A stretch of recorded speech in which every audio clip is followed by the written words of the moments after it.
Good morning, everyone. So today is Sunday, the 25th of January. Today is also a Burns night, huh? 25th, Burns night, Paul's birthday.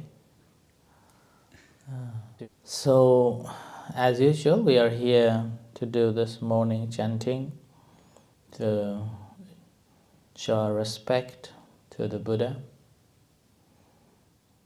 and also reflect the Dhamma.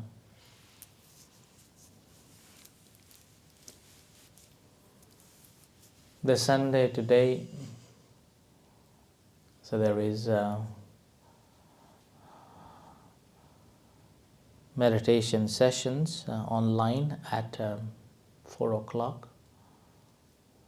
There is Mindfulness Mondays in the Health Village, which is again, we have been doing it for 8 years now, 9 years, offering mindfulness meditation to general public and health staffs.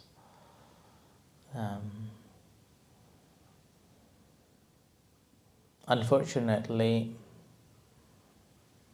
number of people register are higher, but attendance is always low, which actually not encouraging to continue. But however, I have been pushing myself hard and also other volunteers to keep it going, even though there is only one person. I received the email 2 days ago. The registration suggests that there are 6 people registered, 2 are unsure. But again, registrations is there, but number of registered will not turn up. But the majority, those who are turning up, are regular practitioners, which is another reason why I persuade and encourage myself and volunteers to be there to assist those who are ongoing and long-term practitioner. I do encourage them to come to the temple, but somehow they feel this is very far away and very difficult to get.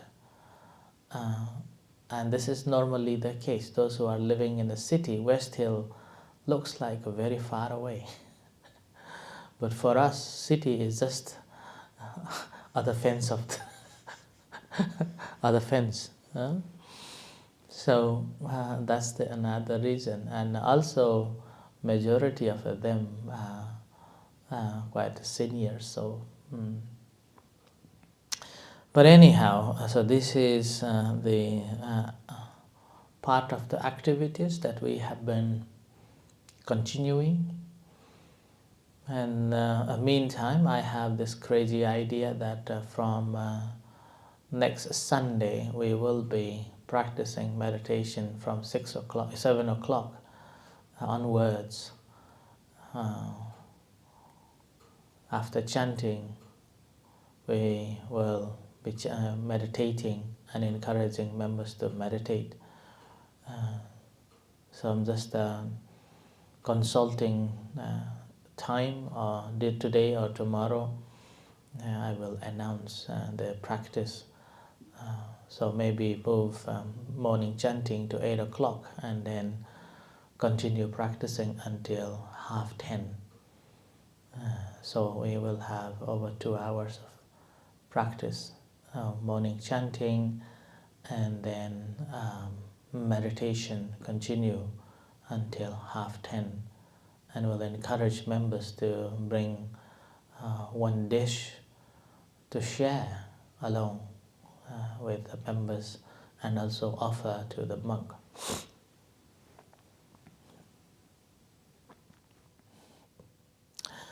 So this is during consultation with myself and other members. So we will discuss that.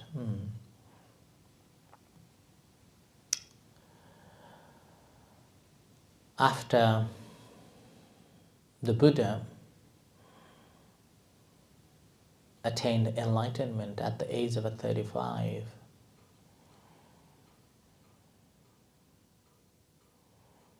he went on to teach. He first of all, he didn't want it to teach because of people or beings are covered with the dust of greed, hatred and delusion. But somehow with his compassion and a request, he decided to teach, having seen that there are some who could understand. In that view, when he went to teach the 5 disciples in Varanasi, the very moment after he taught the Dhammacakkappavattana Sutra, Venerable Kandanya realized the Dhamma, that all conditioned things that arises subject to cease. The very moment the Buddha had the joy that yes, there is or there are who could understand and realize the Dhamma. And after that, he again taught another 4 members. And after that again, he taught for another group of this millionaire and his friends, together 55 members.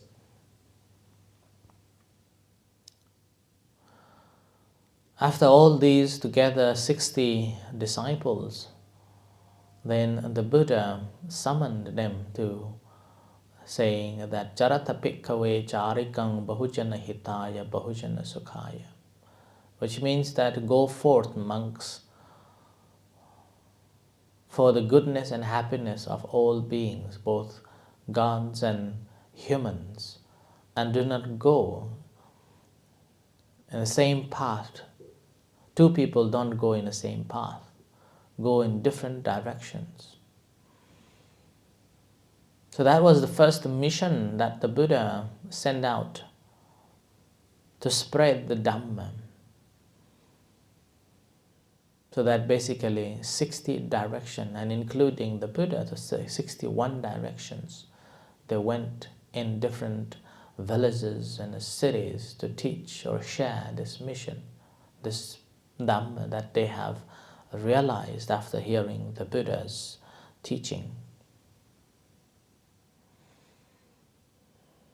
And that Dhamma continued till now.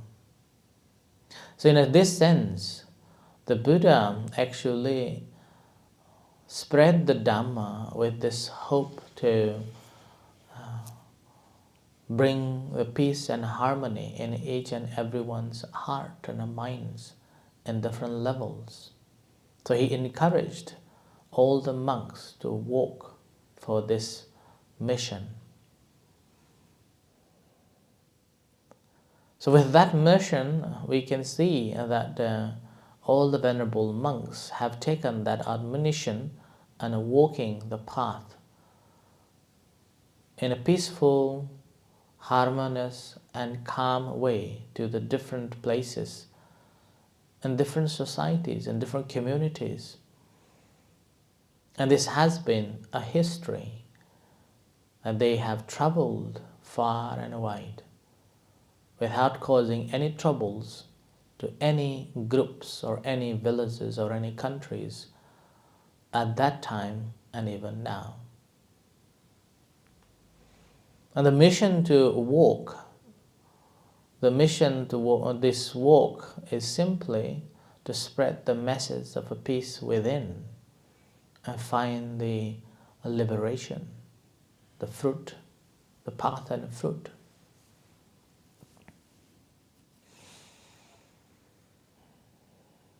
And we can see that from the history, there hasn't been any conflict or a war in the name of the Buddhism. although there are fights and conflict between themselves, different between them, their own groups, based on the power, based on the philosophy, based on the practices.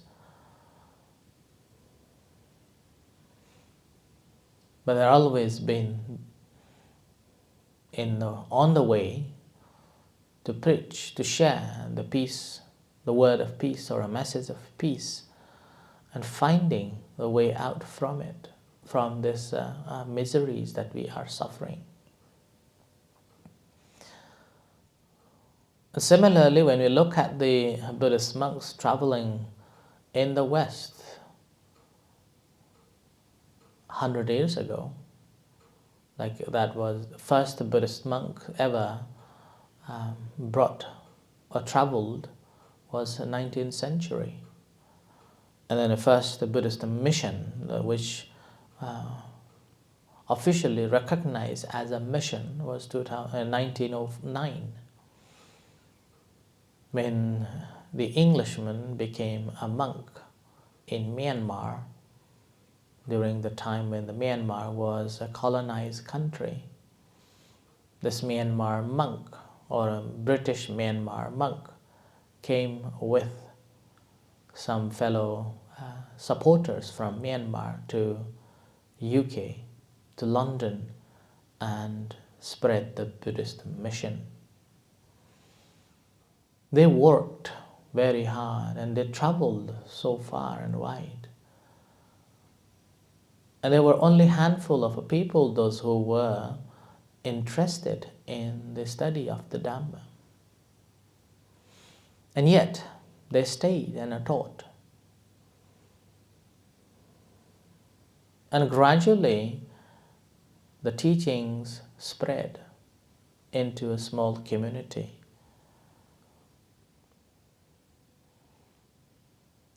They didn't want to spread to all the Londoners, but only a handful of people, those who are enthusiastic, those who have seen the value of the teachings and studied. And before that, the Buddhism was introduced as a philosophy, an Eastern philosophy, not as a religion, nor as a practice. But later, when this monk came as a missionary, then that was the beginning of the mission in the West. That followed by establishment of a Buddhist society, simply to embark on the spreading this message of peace, Buddha's teachings in London. And Christmas Humphrey, who was the barrister and lawyer, took on as a chairperson and was a successful writer and a speaker, and that spread the teachings. And in 1920s, when Anagarika Dharmapala from Sri Lanka traveled to America and then came to London for a couple of times, he had a desire to establish a Buddhist center in London as a center for all Buddhists from around the world, and requested the support from various countries, particularly Thailand, Myanmar, Sri Lanka, and other countries, those who are enthusiastic and eager to learn Buddhism. And the message that he said, or he gave, during that construction of the temple and collecting the fund, was that Britain had conquered the world with the gun. Now we have to give Buddhism to them, which is the path that will win their heart with peace and calm and harmonious teachings. And because of those days, because the uprising against Britain in Myanmar, in Sri Lanka, in other parts of the world, British government was a bit suspicious of his mission. He was interviewed many times, and he was also under the close surveillance of the British government. In one of the interviews, he was asked, will Buddhism be threatened to the Western community? Then he answered that, do you object of teaching not killing of any beings or any harms to all beings? No. Do you object of a teaching of not stealing? No. Do you object of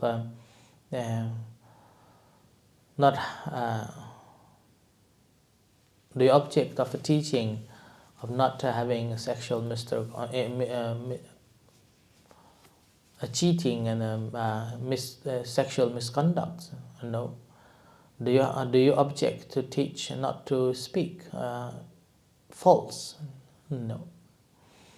And do you object to not to teach not to take substance that clouds the mind? Basically, he was referring to the 5 precepts. Then there was no questions of it. Then the interviewer wrote in a paper saying that Buddhism is the path to peace. So there shouldn't be any restrictions and objections regarding the establishment of Buddhism and teach Buddhist principles for the wider community. And that was the beginning of another era of Buddhism in the West, and gradually Buddhism spread. And wherever Buddhist monks traveled and stayed in whichever countries or whichever cities of the Western countries, there never had been any conflict with the local people. There was only acceptance. There has been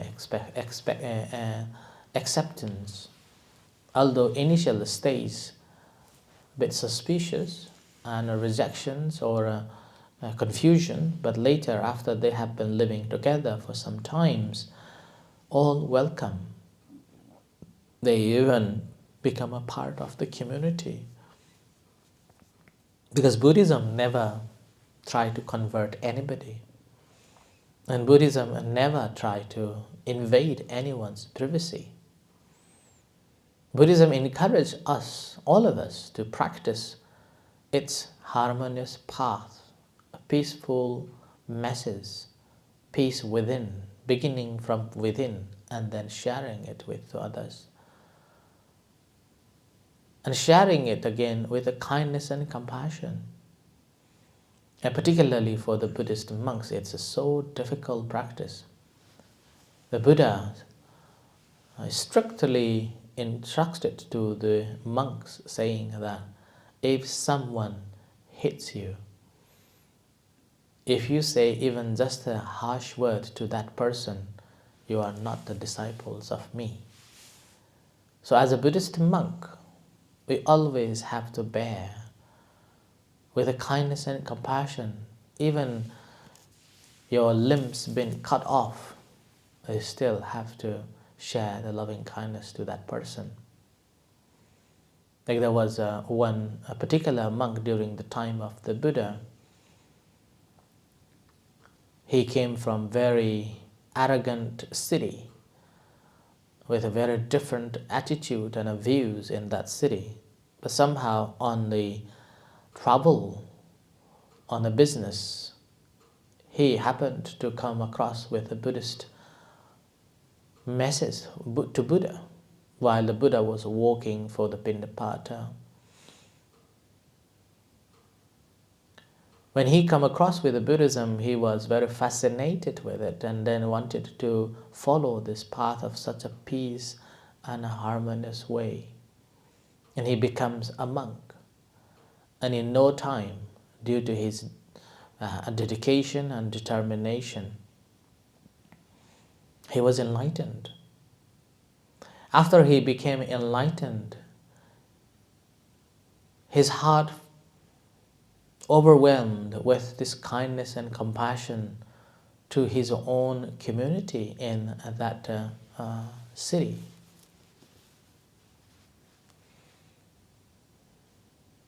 And despite of knowing that the city will be very harsh on him, or the possibility of a death or killed, he went on to the Buddha and requested that I would like to go to that city to spread this message of peace that I have received or I have attained. Then the Buddha asked, oh, that city is very harsh and they don't have any beliefs. What if they shouted and tell you to go away with a great anger and hate? And he replied very beautifully, and he said, oh, that's okay, at least they haven't hit by a stone or hit by a stick. Then the Buddha further asked, what if they hit by a stick and stones? Then he replied, that city called Sunaparanta, he replied saying that the Sunaparanta people, if they hit if they hit by stone or a stick, they're still very kind. They didn't use weapons, any equipment to harm me. Then the Buddha further on going saying that if they harm you with those weapons or tools, say, oh, they are still very kind. They didn't kill me. And further, Buddha said that, what if they kill you? That's okay. At least my burden of being carrying this 5 aggregate will end. That much loving kindness he had. So having heard that, then the Buddha said, go, my son. You are fit to go in that city. And that's how he went to teach in his own city. Now similarly, when I came to Aberdeen, I also experienced a similar, lots of shouting, lots of saying that go back your home, and even a half drunk beer can thrown, and like that. I stayed. Those days I just thought that they haven't understood me, or they haven't understood me. So that was the beginning of my walks around the city, simply to create awareness of a Buddhist monk. Occasionally some will come and talk, and others they don't. They just watch and pass on. And those walks actually made awareness in the city, as well as gain confidence that people have now realized the Buddhist monk there. Sadly, in America, a few decades ago, the whole monastery was blown up by a few people coming in and killed all monks and lay people, those who are staying in the monastery. And that was the very saddest moment. But nevertheless, later on, that incident created massive headlines on the news, and with that, actually began the message that what Buddhism is about and what it does. The message of this peace spread in America because those monks were killed. Similarly, the peace walk that's going through at the moment in America, the publicity received simply because when one of the monks, peace walker monks, hit by a car and fractured and admitted into the hospital and amputated his one of the legs. And the message he said, losing my leg can bring message of a peace to all the people. I'm very happy to lose my leg. And he even didn't have any anger towards a person who hit. And this person who hit him or hit these monks, he said that because of the dark or corner, he didn't see a monk walking. That was the blow. It really took on and spread the message of this peace walk in America. And that's how the whole America now talking about it, not only in America but also other parts of the world talking about it. So that's why Buddhism in its entire history, in a way, is a peace walk, walking for the peace from day one. Then when the Buddha admonished the 60 monks saying that go forth for the peace and happiness of beings, gods and humans.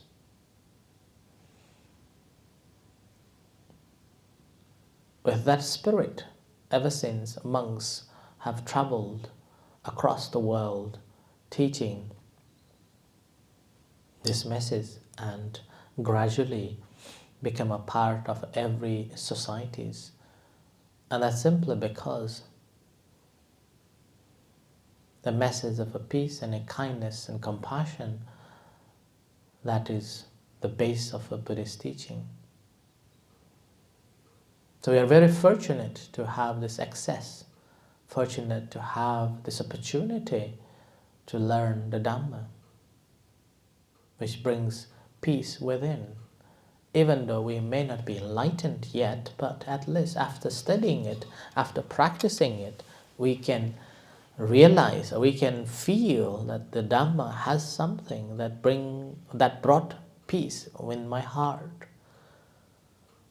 And also able to make peace within our own circles, good relationship with our circles, and living harmoniously with other peoples. Doesn't matter which background they have.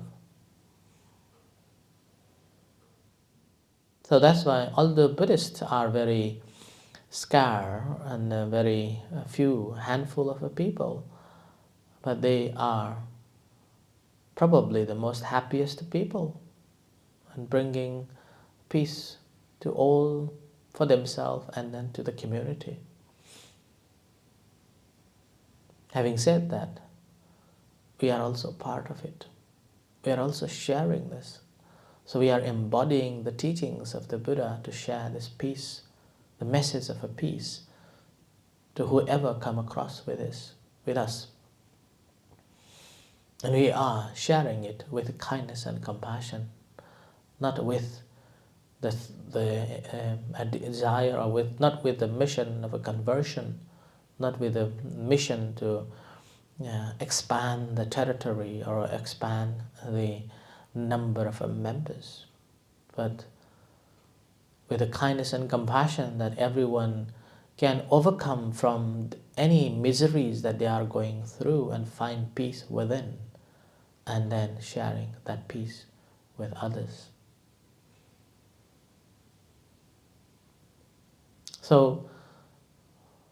as a result of that, I also continue and encourage our members and volunteers to continue this teaching meditation in the health village despite the number that significantly dropped from the year 2 or 3. In the meantime, I encourage our members to continue practicing and finding peace within and overcome from all suffering. So may the Buddha Dhamma Sangha bless you all and find real peace. So with this, let's do the chanting today.